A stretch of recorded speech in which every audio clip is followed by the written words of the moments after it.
हाय मंडळी, आपलं स्वागत आहे माझ्या चॅनलवर फ्लेवर्स बाय रोहिणी.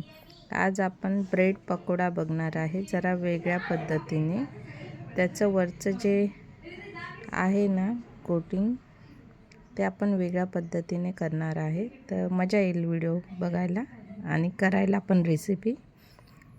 तर आपण बेसन घेतलेले आहे, 1 वाटी बेसन घेतलेलं आहे. त्याच्यात थोडंसं हळद टाकलेली. मस्त. आता चवीनुसार मीठ टाकूया.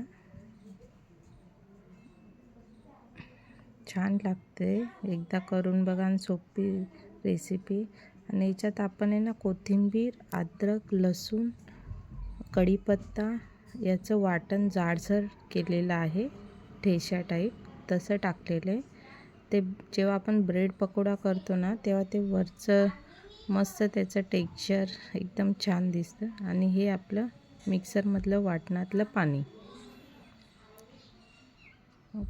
आणि ओवा टाकायचा. ओवा म्हणजे चांगला असतो, चवीलाही छान लागतो आणि त्याचा फायदाही होतो. आता मस्त हे आपण फेटून घेऊया.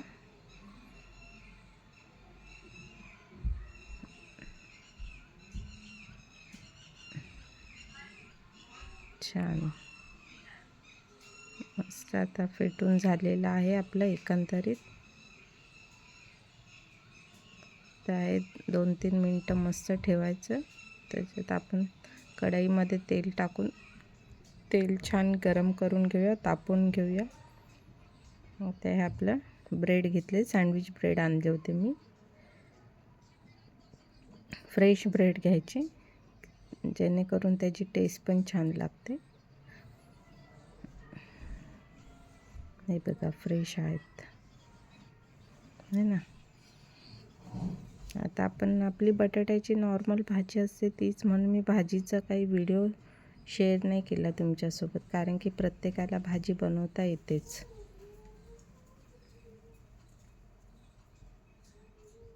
मस्त टफ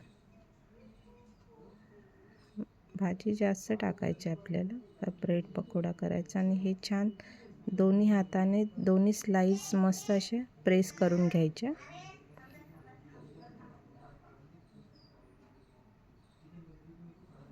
आता हे आपले 2 झालेले आहे. आता हे तिसरी पण दाखवते तुम्हाला. भाजीत कढीपत्ता, मोहरी, हिंग आणि जिरं, कोथिंबीर हे असं टाकलेलंच आहे. नेहमीप्रमाणे आपली आलूची भाजी जशी करतो तशी सेम.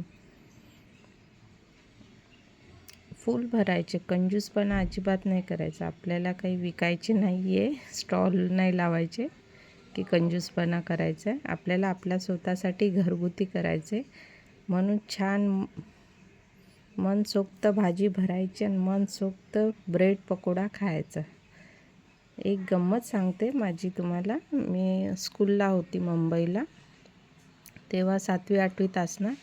तेव्हा हे सँडविच बोलायचे तिथे आम्ही.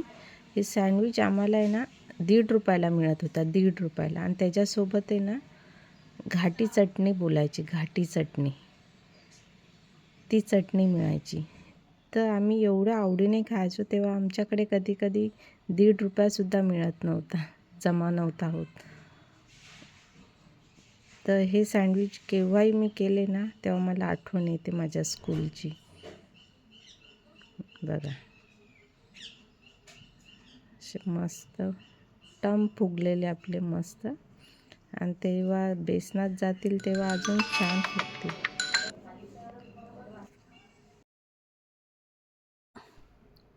तर मस्त आपले स्लाइस करून झालेले आहेत बघ. छान भाजी भरायची मस्त जास्त. आता आपण बघा झाले, आता कट करून झालेले बघा. एकदम भाजी मस्त फुल भरलेली आहे ना, छान दिसतं ते. आपण असे हे तव्यावर पण गरम करून खाऊ शकतो, पण ब्रेड पकोडा छान लागतो.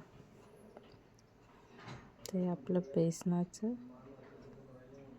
कोटिंग मस्त तयार झालेलं आहे. आता आपण हे तेलात सोडू.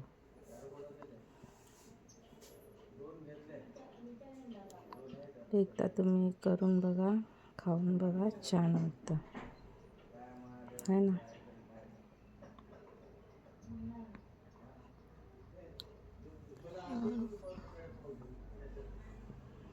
मस्त.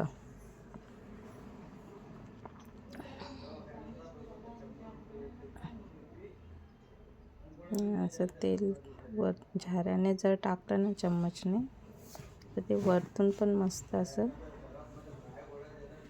कच्चं बेसन असतं ते मस्त भाजलं जातं गरम तेलाने.